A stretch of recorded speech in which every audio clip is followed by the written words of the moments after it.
네, 여러분 안녕하세요. 아이고 제가 코로나 밀접 접촉자가 돼가지고 뭐 검사 결과도 코로나에 걸린 것 같기도 하고 아닌 것 같기도 하고 뭐 겸사를 기다리고 있습니다만 모쪼록 다들 건강 조심하시기 바라고요. 한양대학교 대중문화 시나리오 과정 TV 드라마 이론과 실제 3월 15일 화요일 수업에 이제 비대면 업로드 영상입니다. 함께 시간이 되실 때 한번 들어봐 주시고 같이 나눠주시면 좋을 것 같고요. 다음 주에는 또 비대면으로 좋은 얼굴 뵐 수 있을 것 같아요, 여러분. 그 얼굴 다시 뵙게 될 때, 오늘 나눴던 이론적인 배경 부분 설명드린 것과 아울러, 이제 제가 오늘 서브젝트, 그러니까 좀 미션이 있어요. 뭐 미션이라고 하니까 무슨 뭐 서바이벌 예능 같은 느낌이 드는데 미션이 있습니다. 그 미션에 대해서 한번 여러분들이 라이팅을 좀 해보시고 다음 주에 그것을 가지고 한번 나눠보면 어떨까 싶기도 하고요. 아니면은 제가 끝날 때 말씀을 올리겠지만 다음 주까지 이 부분을 그 한양인 사이트에다가 그 과제라고 하기는 좀 어렵고 여러분의 엑서사이즈를 조금 올려주시면 어떨까 그런 생각을 갖고 있습니다. 먼저 이론 부분에 대해서 조금 강의를 좀 해볼게요. 자, 화면 공유하면서 말씀 올리겠습니다. 자, 이론 부분이에요. 화면을 조금 키워볼까요? 자, 화면을 좀 키워서 말씀드리겠습니다. 지난 시간에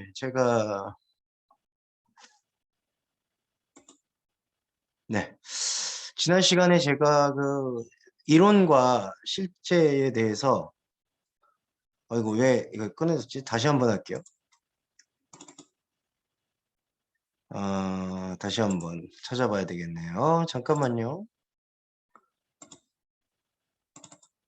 화면 공유한 게 갑자기 끊어졌어. 잠깐만요.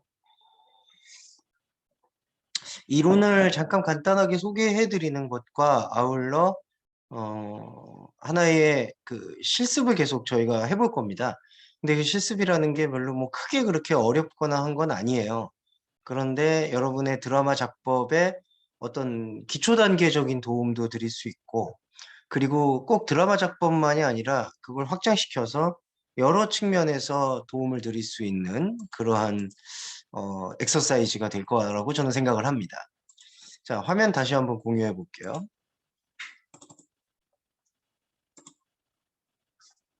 네, 여러분 화면 공유가 되실 거라고 보고 시작을 해보도록 하겠습니다. 드라마 이론 수업의 첫 번째네요. 한번 이제 헤아려 볼게요, 여러분. 들어가 보겠습니다. 키워드가 첫 번째 한국 드라마의 정의를 내리는데 지금 오늘 세 가지를 좀 중점적으로 볼게요. 한국 드라마의 근대성, 그 다음에 일일 연속극과 통속군의 창궐. 그러니까 창궐이라는 게 막 엄청 부흥이었다, 붐이 일었다 이 정도의 뜻입니다. 세 번째, 선전용 스타 드라마의 스타 시스템 도입. 요 세 가지 챕터를 나눠보는 게 오늘 1호 수업이 되겠고, 그 다음에 실습 수업에 대한 설명 올릴게요. 자, 첫 번째 한국 드라마의 근대성을 보겠습니다.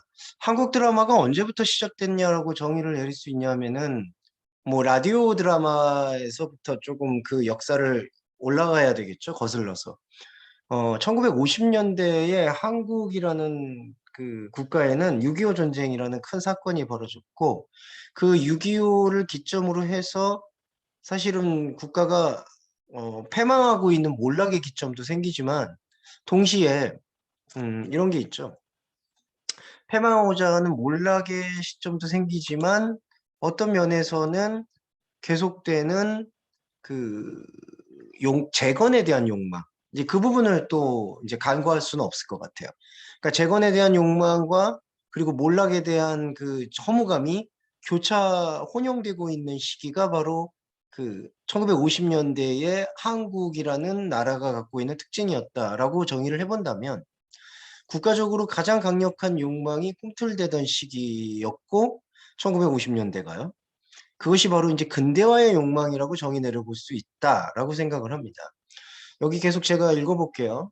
시대 때문에 꿈과 낭만이 거세되었다고는 하지만 한국인이 욕망을 버린 게 아니다. 그러니까 여기서 욕망은 중립적인 용어입니다. 뭐 부정적인 용어가 아니라 한번 인간답게 살아보겠다라든지 사람이 사람답게 사는 법에 대해서 익혀 나가는 어떤 습성을 저는 큰 의미에서 욕망으로 보고요. 그러한 욕망을 버린 게 아니죠. 그거는 한국인만 그런 게 아니에요. 한국인만 그런 게 아니라 모든 사람들이 그러한 욕망에 이렇게 계속해서 헌신되고 있다. 이렇게 생각해 볼 수가 있을 것 같아요. 그래서 이제 오히려 또 역설적으로 보면은 되게 비참한 상황이었기에 원초적 욕망이 더 끌어오른다라고 볼 수가 있겠죠. 자, 욕망이 어떻게 근대화와 맞물렸냐 하면은 1949년으로 거슬러 올라 볼까요? 인구 2만 명 이상 도시에 사는 사람이 27.5%에 불과했는데 6.25를 겪고 난 다음이죠. 6.25 전쟁 이후 1955년에는 43.2%로 도시 거주민이 증가했다. 이게 거의 증폭 개념이죠. 2배수로 올랐습니다. 서울뿐만 아니라 부산, 대구, 지역 거점 도시들도 빠른 속도로 농촌에 살고 있는 인구들을 흡수하면서 도시가 낳고 있는 그 자본주의적 습성이 결국 근대화의 욕망과 맞물리면서 문화적 욕망으로도 이어졌다라고 볼 수가 있어요. 근데 이제 문제점도 있죠. 도시의 부와 권력이 집중되고 있다는 점이 문제라는 거예요. 여기 제가 이제 언더라인, 여기 제가 이제 블럭을 쳐보겠습니다. 그러니까 지금도 마찬가지인데 한번 이게 결정이 되니까 한국 사회가 크게 변하지는 않아요. 무엇보다 도시에 이제 부와 권력이 계속 집중되고 있어요. 52년도만 봐도요. 그러니까 지금이야 뭐 거의 사반세기가 뭐야? 반세기가 지났지만 이 수도권이나 도시 집중 현상은 이때부터 거의 고착화된 게 아닌가라는 생각이 들 정도죠. 1952년도 말에 그 법 관련 종사자라는 게 뭐 공무원까지도 포함하는 것 같습니다. 뭐 그런데 그보다 더 광범위하게 검사, 판사 이제 그런 분들까지도 포함하면 법 관련 종사자의 51.3%, 의사, 의료인, 간병인, 간호인까지 의료인은 43.9%, 약사가 65.9%, 대학생 50%가 서울에 집중돼 있다. 그러니까 부의 권력의 집중이야말로 도시가 가장 큰 매력으로 진화할 수 있는 어떤 발판이 된 거죠. 자, 이런 시대 상황을 반영하는 게 1950년대의 시대 상황을 반영하는 게 바로 라디오 드라마라고 할 수가 있어요. TV가 보급되기 이전에 한국의 드라마는 라디오에서부터 시작했다라고 볼 수 있는데, 이 라디오 드라마가 근대화와 도시화를 향한 대중의 욕망을 적극적으로 반영했다. 그러니까, 자, 라디오 드라마가 반영했다라는 점은 뭐냐 하면요. 이걸 긍정적으로 미화시켰다는 거예요. 미화 역시 뭐 부정적 표현이 아닙니다. 네거티브한 게 아니고요. 그냥 이렇게 그 있는 그대로 사실을 설명드리는 거예요. 라디오 드라마는 근대화와 도시화를 이루는 도시 사람들이나 사람들이 성공한 사람들인 것으로 묘사가 된다는 거죠. 그러니까 도시에 정착하고 자리 잡는 사람들, 그리고 좀 더 세련된 근대화를 이루는 사람들을 뭔가 이긴 사람, 성공한 사람으로 보고 있다라는 것이죠. 그러니까 이게 바로 라디오 드라마의 특징 중에 하나가 대중의 욕망을 근대화 도시화의 기준에 맞춰가고 있다. 이제 이게 첫 번째 라디오 드라마 50년대 이후의 특징이고요. 두 번째 특징은 뭐냐면 여기 지금 유학생분들도 계시는데 저도 잘 몰라요. 이게 청실홍실이라는 라디오 드라마가 있었습니다. 뭐 라디오 드라마를 여러분들이 보신 적이 있으실까 모르겠지만 보는 게 아니죠. 이거 듣는 거죠. 청실홍실이라는 것 등등해서 많은 드라마들이 나오는데 여기서 이 라디오 드라마 특징이 뭐냐면 세련되고 서구화된 대도시를 주요 배경으로 설정하고 등장인물들이 대부분 중상류 계층이다. 이렇게 정의를 내려볼 수 있겠네요. 그러니까 라디오 드라마 1950년대의 특징은 단 한 가지로 요약해 볼 수 있겠어요. 한국 사회가 겪은 전쟁의 아픔을 반영하는 게 아니고 전쟁은 망각하고 잊고 근대화와 도시화를 향한 빠른 도시 재건에 무게중심을 두고 그러한 도시 재건을 빠르고 신속하고 세련되게 추구하는 사람들을 미화시키는 데 집중을 했다. 이렇게 정의 내려볼 수가 있겠죠. 그래서 이제 여기 보시면은 이영미 평론가님께서 썼던 걸 제가 인용해 봤어요. 뭐 간단하게 적은데 여러분 요거는 자료 화면을 제가 공유해 드릴 테니까 한번 참고해 보시면 될 것 같아요.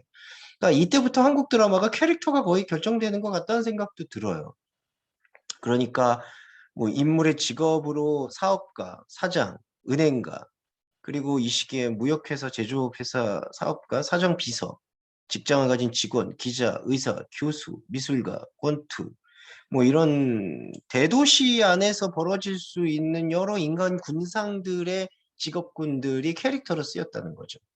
그리고 여기서도 보시면 어떤 주인공들이 갖고 있는 중상인계층의 퀄리티가 외국 유학이라는 설정이 작게 나오고, 여성 인물의 경우에 음대 학생이나 음대 출신, 이게 그러니까 좀 유수의 여대 음대를 졸업한 여성, 그런 여성을 이제 이때 당시는 한국인이 여성상을 그리는데 이제 현모양처라든지 가부장제적 그 가치관을 반영하고 있기 때문에 이런 여성들이 뭔가 우아하고 세련된 미를 갖춘 지성인이다라고 이제 좀 포장이 됐던 것 같아요.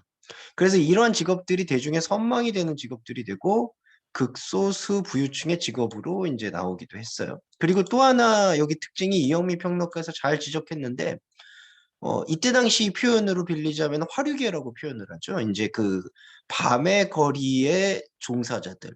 이제 그거를 우리가 이 7, 80년대 용어를 빌리면 유흥업소 종사자라고 할 수 있는데, 유흥업소 종사자들이 어떤 대도시가 추구하고 있는 화려한 쾌락과 향락의 이면을 그려내는데 조금은 탁월한 직업군 혹은 캐릭터로 봤던 것 같아요.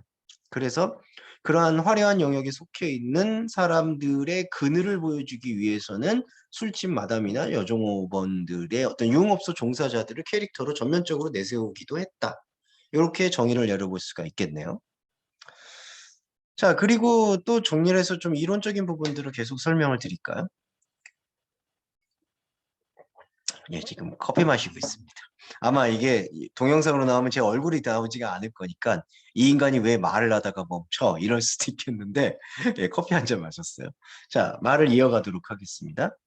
도시화와 근대화는 미국화의 다른 이름이에요. 이거는 참 우리가 다 같이 성찰해야 될 부분인데 한중일, 그러니까 한국, 중국, 일본, 동북아시아가 다 겪었던 하나의 문화 현상입니다. 아메리카니즘, 팍스 아메리카나를 그대로 본받고 있죠. 미국화의 다른 이름이라고 할 수가 있어요. 그래서 당시 라디오 드라마가 보여주던 욕망은 한국 사회 전반의 영향력을 뭐 문화, 정치, 경제적으로 급속도로 확장하던 미국 문화가 낳은 현상이라고 볼 수가 있다.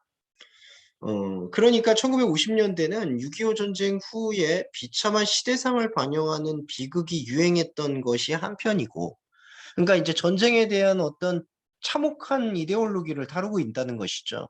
그러니까 왜 한반도에서 이런 전쟁이 일어났을까에 대한 어떤 복기나 어떤 자기 성찰, 이제 그런 것들이 하나의 소재임과 동시에 또 다른 소재로는 바로 욕망의 어떤 이 금고, 보물단지라고 표현합니다. 욕망의 보고라고 할 수 있는 양키 문화가 이제 그때 당시에 속어예요. 여러분 죄송하지만 이제 이거는 그때 당시 시대상을 반영하는 용어니까 표준어는 아닐 수 있겠습니다. 양해해 주시고요. 아메리칸 문화가 공존하던 시대다. 이렇게 볼 수가 있습니다. 그런데 드라마 정서는 6.25 전쟁 이후에 한국 전쟁 이후에 비참한 시대상을 반영하는 비극에 대한 소재를 주로 잡기보다는 바로 이 아메리카 드림이라고 할 수 있는 어떤 세련된 욕망과 대도시의 그 어떤 소비 문화, 이제 이거를 조금 더 선호했던 것으로 볼 수 있죠. 그러니까 쉽게 말씀드리면 우리가 드라마를 보면서 좀 위로를 받고 싶어 하지 자기 반성을 하기는 좀 힘들잖아요.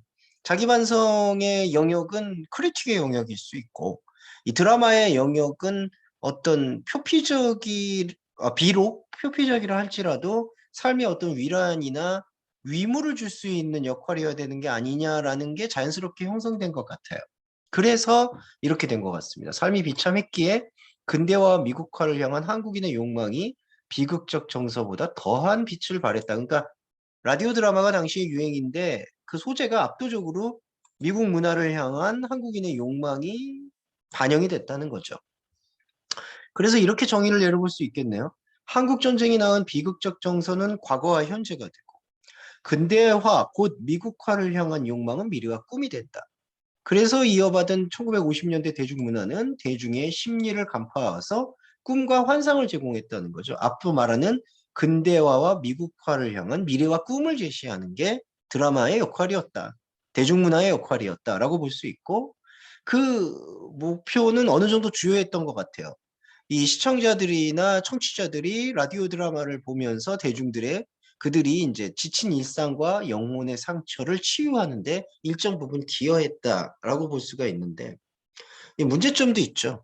이게 한국인의 삶의 문법을 지배하기까지 하는 거죠. 이제 문화의 인류학적으로나 문화 비평으로 봤을 때에도 이러한 어떤 미국화를 향한 대중문화에 조금 경도돼 있는, 그러니까 치중되어 있는 양상이 결국에는 근대화 미국화의 욕망을 여기 제가 적어놨는데 확대 재생산한다는 겁니다.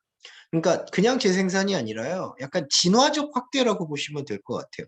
그러니까 이 근대화의 과정이 한국의 자본주의가 빠르게 성장하면서부터 이게 맞물리고 움직이는데 그냥 단순성의 표피적인 미국화의 재생산이 아니라 반복 재생산이 아니라 계속 그 가치가 그 한국 사회에 있는 로컬라이즘과 이렇게 뒤섞이면서 융합이 되면서 확대된다는 거죠.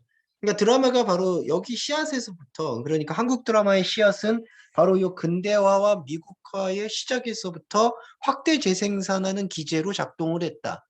뭐 이거는 제가 비판적으로 말하려는 것만이 아니라 현상이 그렇다는 것을 설명드리고 싶습니다. 그래서 우리가 한국 드라마의 뿌리를 보려면 바로 1950년대의 대중문화의 특징을 읽을 필요가 있다는 거죠.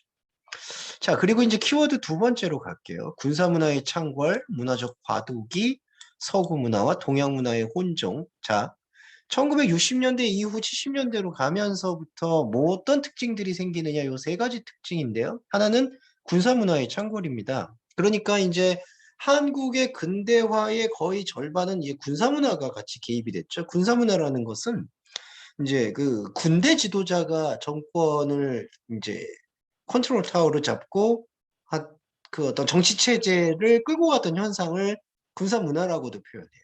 군사문화라고 표현하죠. 그러니까 그 군사 문화가 대중문화하고 자연스럽게 섞이는 거죠. 그러면서 이제 문화적 과도기를 유지하게 되는 거죠. 군사 문화적인 문화는 좀 어떤 면에서는 좀 일방적이고 획일적인 그 습성이 있는데 또 한국인이 갖고 있는 정서의 다양성은 획일성과 일방성과는 어울리지 않다 보니까 서로 충돌하죠. 그 충돌 양상을 문화적 과도기라고 표현합니다. 자, 그리고 앞서 설명을 드렸던 그 근대화 미국화의 확대주의 생산은 이렇게 연결이 돼요.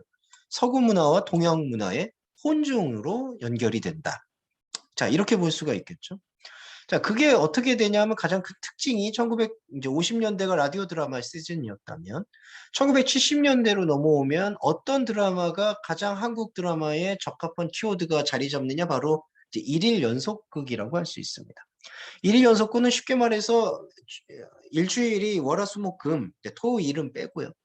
월화수목금 동안 근데 과거에는요 토요일 날도 했었대요. 네, 커피 마시고 왔습니다. 네, 일일 연속극은 월화수목금 5일 동안 하루도 빠짐없이 보여준다는 거예요. 그게 일일 연속극입니다.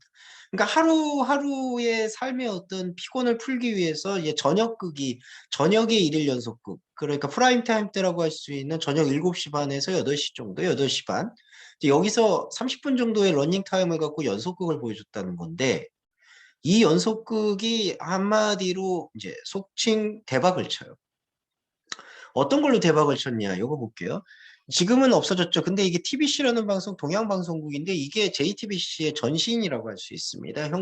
현재 한국에 지금 보시면 한국 종합편성 채널 JTBC가 있죠.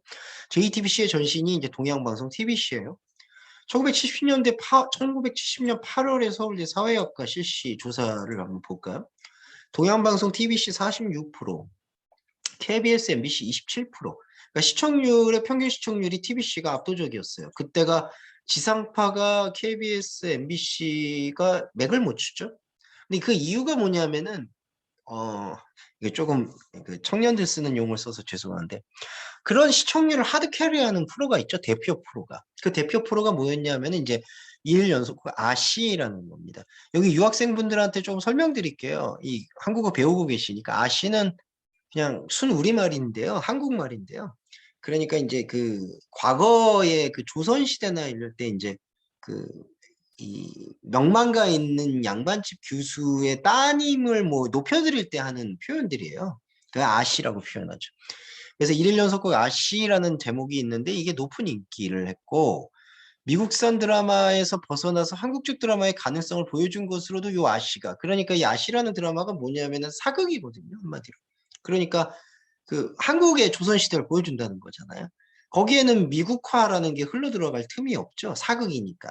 그러니까 이게 한국적 드라마의 가능성까지 보여주면서 일일 연속극의 전성시대를 열었다. 근데 이제 이 아시라는 드라마만이 성공한 게, 그러니까 아시라는 드라마가 특별히 성공해서 일일 연속극이 붐을 일었다라고 보기에는 어렵죠. 그러니까 뭐냐 하면은 일일 연속극이라는 것 자체에서 나타나는 현상이 한국의 이제 시청자들이 그만큼 드라마를 조금 더 적극적으로 소비한다는 증거예요. 일일 드라마라는 게 뭡니까, 여러분? 충성도가 없으면 불가능하거든요. 무슨 말이냐? 하루에 꼭 저녁 시간대에는 밥 먹으면서 밥상머리에 앉아서 그 드라마를 봐야 된다는 얘기예요. 그게 2020년, 2022년이 지금은 얼마나 답답한 얘기입니까? 저녁 시간도 다 다른데. 근데 그때 당시에는 주부님들이나 여성분들 그리고 저기 남자분들도 직장을 퇴사하고 여성 남성 모두 그리고 자녀분들도 이 어떤 TV 안에 모였다는 거예요. 이제 그만큼 오락시설이 딱히 없었기 때문에 TV라는 바보 상자라고 불릴 정도로 TV 안에 붙어 있는 시간들이 많았던 거고 그 중에서도 드라마를 보는 시간이 많았다는 거죠. 그만큼 소비에 대한 니드가 강했다는 거예요. 드라마 니드가, 드라마 필요성이. 그런데 이제 그러다 보니까 뭐 저기 단점도 많았죠. 일일 연속극이 막 폭발적으로 증가하는 거예요. TBC에서 아시라는 드라마 일일 연속극을 런칭을 하니까 KBS와 MBC에서도 야 저기 시청률이 저 정도 나오면 우리도 따라하자. 뭐 당연히 밀리지 말아야 되겠죠. 뭐 그게 자연스러운 자본의 경쟁 논리니까 그 경쟁 논리에 의해서 일일 연속극이 계속 폭발적으로 하는데 이렇게 갑자기 증가하면은 뭔가 부작용이 당연히 있죠. 드라마의 퀄리티가 하락이 됩니다. 그리고 열악한 환경에서 촬영할 분량이 너무 갑자기 늘어나다 보니까 졸속해서 제작을 할 수가 없죠. 왜냐하면 배우가 훌륭한 메소드 연기를 펼치려면은 그래도 적어도 투 테이크나 세 테이크에서 한번 몇 번 반복해서 찍어볼 필요가 있잖아요. 근데 그럴 시간적 여유가 없었다는 거죠. 그러니까 마치 드라마를 생방송 찍듯이 이제 찍었던 거예요. 그런데 니드가 강했다 이거죠. 조속 제작에도 불구하고 시청자들은 열광했어요. 그래서 여기 보시면 대중평론 평론가 김현진 평론가님이 아씨 등장 이후 한국의 TV 드라마는 판도가 바뀌었다라고 표현을 하는 겁니다. 이제 이게 바로 이제 우리 한국의 독특한 용어 중에 하나인 심파인데 안방에서 눈물 짜내기 드라마가 등장했다. 이게 뭐냐 하면은 이제 제작자 입장에서는 TV 드라마의 작품에 대한 비중보다 시청 효과를 중심, 그러니까 시청자들의 시선을 사로잡아야 된다라는 거예요. 그러려면은 감동을 줘야 되는데 그 감동이 사실은 입체적이고 뭐 철학적인 감동을 주기에는 너무나 이 속도가 빠르죠. 이 시각적인 효과로 감동을 줘야 되는데 시각적 효과로 감동을 주려면은 단 하나 한국 사회의 정서에서는 심파밖에 없던 거예요. 심파라는 게 이제 아버지와 아들과의 관계, 뭐 어머니와 아들과의 관계, 어머니 딸, 아버지 딸, 부자지간, 뭐 형제지간 눈물 없이는 볼 수 없는 뭔가 이별, 애통함, 뭐, 그리고 뭐 뜨거운 인간의 가족의 정, 뭐 이런 것들을 호소하는 거예요, 무작정. 그러니까 제가 무작정이라고 표현한 게 좀 부정적인 어감이 담겨 있죠. 뉘앙스가 맞습니다. 근데 이제 눈물 자나기를 해야 되는 거예요. 아씨라는 이 드라마가 저도 이제 이런 수업을 준비하면서 봤는데, 야, 정말 사람을 눈물샘을 막 이렇게 마르지 않게 만드는 기능이 있는 것 같아요. 아씨의 등장이 마치 눈물 짜내기 드라마의 어떤 계기와 전형성을 가져다 준 것처럼 그 이후부터 멜로물이 극성을 부리기 시작했다라고 볼 수 있고 이 멜로물과 심파가 어떻게 맞닿느냐 이게 이제 믹스맨 매치인데 이제 심파는 가족 코드거든요 원래. 근데 이 가족 코드를 멜로 남녀의 사랑 코드로 옮겨가는 거예요. 그래서 눈물 없이 볼 수 없는 어떤 순애보를 그려내는데 또 이제 움직이게 된다. 그러니까 일일 연속극이 등장하게 되면서 그걸 이른바 우리가 통속극이라고 하는데 근대화와 미국화에 대한 욕망이 적절히 스며들면서 한국 사회에 로컬라이징 되는 과정에서 통속극이 창궐하게 됐다는 거죠. 이때 통속극은 눈물을 짜내는 멜로나 가족 드라마다. 이렇게 정리해 볼 수 있겠습니다. 자, 그리고 이제 세 번째의 또 다른 면에서 제가 아까 그 군사 문화를 말씀드렸잖아요. 그러니까 이제 군인 출신의 대통령인 박정희 전 대통령이 이러한 혁명 공약을 내세우죠. 반공을 이제 국시의 제일로 삼고 뭐 이런 거는 이제 그러니까 이게 군사 문화에서 국민들을 하나로 모으려는 어떤 흐름이라고 보시면 돼요. 그러니까 이제 이건 이제 이데올로기적인 거니까 이 말은 제가 뭐 더 문제 삼지 않기로 하고 문제는 뭐냐면 여기 지금 1964년에 실화극장이라는 이게 드라마인데 이제 어떤 거냐면은 이게 300회를 돌파할 정도로 장수 드라마였나 봐요. 그러니까 이게 어떤 이야기냐면은 국가가 행하고 있는 여러 가지 시스템을 적절하게 선전하고 홍보해 달라는 입장이 가미된 드라마라는 겁니다. 그러니까 이제 이런 거죠. 이건 역시도 중립적인 표현입니다. 그때 당시에는 군사문화이고 문화적인 어떤 흐름을 반정부적으로 가져가서는 안 되기 때문에 정부가 같이 지원하고 홍보하는 드라마 트로기에 이 사적 자본이 같이 함께 해야 된다라는 일종의 원칙이 있었다는 거죠.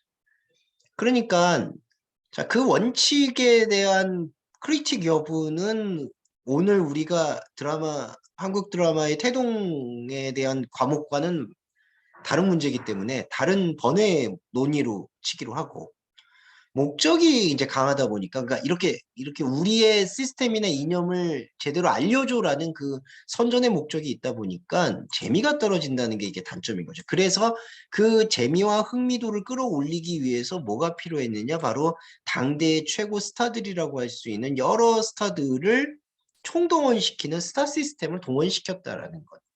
그게 지금의 한국의 드라마 제작 현장과 상황에서는 좀 어울리진 않는데 이때 당시에는 그게 가능했던 것 같아요.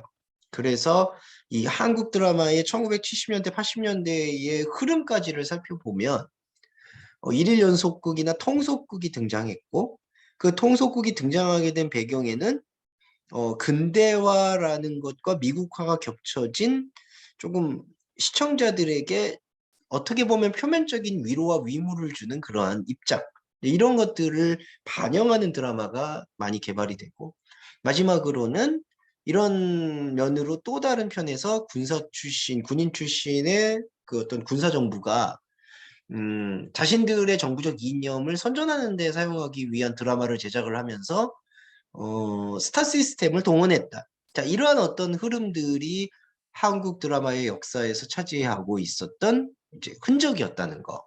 그게 오늘 이론에 대한 설명이 되겠습니다. 자, 여러분 여기서 이제 좀 얼굴 한번 좀 보여드리고 아까 말이 좀 끊겼던 게 이거 커피를 좀 마시느라고 이게 뭘 말하면서 커피를 마시면 커피가 잘 넘어가. 여러분 죄송합니다. 이런 우스갯소리를 자꾸 제가 실없는 소리를 시전해서 죄송한데 뭐 이것도 하나의 강의적 과정이라고 생각해 주시면 감사할 것 같고요. 자, 그러면 여러분들이 이제 자율 미션처럼 해주실 엑서사이즈가 뭐냐 그거 오늘 간단히 설명을 또 드릴게요. 화면을 보여드리겠습니다. 네. 이거는 다음 주에 제가 대면 수업할 때 또 이론적인 배경을 설명을 드릴게요. 우리가 라이팅을 할 때요. TV 드라마 대본을 쓸 때 이제 우리가 실제적인 프랙티스를 하게 되는데, 그러려면은 뭘 발굴할 그 재능에 대한 인지가 필요하냐? 바로 OSMU에 대한 인지가 필요하다고 생각합니다. OSMU는 One Source Multi-Use인데, IP 사업의 캐릭터라이징과 좀 비슷하다고 보시면 되겠어요. 이게 어떤 거냐면 한 가지 소스를 통해서 여러 가지 씨앗들을 발견하고 그거를 가공하고 키운다는 얘기인데 이를테면은 뭐 하나의 하나의 플랫폼이 있으면 웹툰이 하나 있다. 웹툰 아이템이 있다라고 봤을 때 그 웹툰 아이템을 여러 가지 방면으로 이제 다양하게 뭐 영화를 만든다든지 드라마를 만든다든지 하는 것으로 활용을 한다는 거죠. 그게 바로 이제 OSMU에 대한 가능성인데 그래서 이 드라마 작법에서도 OSMU가 이제 필연적으로 들어가요. 그런 부분을 우리가 조금 다시 보게 되겠고, 전방위 창작이 거기서 필요하다는 겁니다. 여기서 전방위 창작을 우리가 조금 해야 되는데, 전방위 창작을 해야지 TV 드라마를 쓰는데도 조금 유리한 부분이 있기 때문에 그 전방위 창작을 할 수 있는 상황 속에서 한번 우리가 어떤 엑서사이즈가 필요한 부분이 필요한지 한번 오늘 잠깐 간단히 말씀을 드릴게요. 네. 뭐 이 이론적인 배경, 이 OSMU에 대한 이론적인 배경은 조금 이따 설명을 저게 다음 주에 대면 수업 때 설명을 더 자세히 드리기로 하고, 여러분들이 하실 게 요겁니다. 라이팅 엑서사이즈가 간단해요. 무슨 순서냐면요. 단어와 문장과 시대가 제시가 됩니다. 요게 순서대로. 요게 첫 번째가 사물, 컵, 포크, 자동차 키, 오래된 책, 쇼파, 화장실, 비데. 장소, 스타벅스, 이거 특정 장소 얘기해서 죄송하네요. 스타벅스, 야구장, 국회의사당, 종교시설. 개념, 증오, 비열함, 진실, 예측, 불허. 그 다음에 문장, 그 남자가 죽었다. 난 오늘 너무 외롭다. 그녀가 걷고 있다. 마지막으로 시대 문장, 팬데믹, 십자군, 3차 세계대전, 좀비 창궐인데, 여러분이 라이팅 실제를 어떤 방식을 연습을 해보시냐면은 만약에 요 단어, 사물 단어 중에 한 가지 단어를 픽하시고 장소 단어 중에 한 가지, 개념 단어 중에 한 가지, 제시 문장 중에 한 가지, 그 다음에 제시 문장 시대 중에 한 가지. 그러니까 요 사물, 장소, 개념, 문장, 시대 중에 하나씩을 그러니까 선택을 하셔서 그 선택하신 단어에 부합되는 스토리텔링을 하시는 거예요. 그러니까 뭐 예를 들어 볼까요? 오래된 책과 야구장과 진실과 그 남자가 죽었다와 십자군을 연결해서 하나의 이야기를 만들어 보시는 건데, 이야기를 만드는 거를 많이 쓸 필요는 없으시고요. 그냥 기승전결이 이런 문장으로 연결이 된다. 뭐 이 정도로만 좀 이해를 하면은 될 것 같아요. 네, 그래서 요렇게 사물, 장소, 개념, 문장, 시대 여기서 하나씩 픽을 하셔서 순서는 상관없으니까 그 단어의 의미들이나 개념들이 드러날 수 있도록 이야기를 꾸며보시는 겁니다. 뭐 그냥 간단하게 메모를 하셔도 되고요. 뭐 간단하게 에세이를 적으셔도 되는데 뭐 너무 오래 하거나 많이 머리를 쓰진 않으시되 한번 브레인스토밍을 하시는 차원에서 한번 해보시면 좋겠습니다. 자, 여러분, 이거를 뭐, 과제라기보단요, 다음 주까지 한번, 다음 주 화요일 수업 전까지 그, 한양인이라고 있잖아요. 거기다가 한번 올려주시거나 제 개인 연락처로 그냥 보내주셔도 좋을 것 같아요. 그래서 그걸 보고 저희가 좀 왜 이렇게 개발이 됐는지, 뭐 제가 그걸 왜 개발하냐고 여러분들께 말씀을 드렸는지도 또 다음 수업 시간에는 설명을 이어가 보도록 하겠습니다. 여러분 뭐 코로나 상황 때문에 여러 가지로 조금 플렉시블한 부분들이 많은데 많이 양해해 주셔서 감사하고요. 더 성실하게 수업 좀 여러분들께 양질의 수업을 제공할 수 있도록 노력해 보겠습니다. 감사합니다.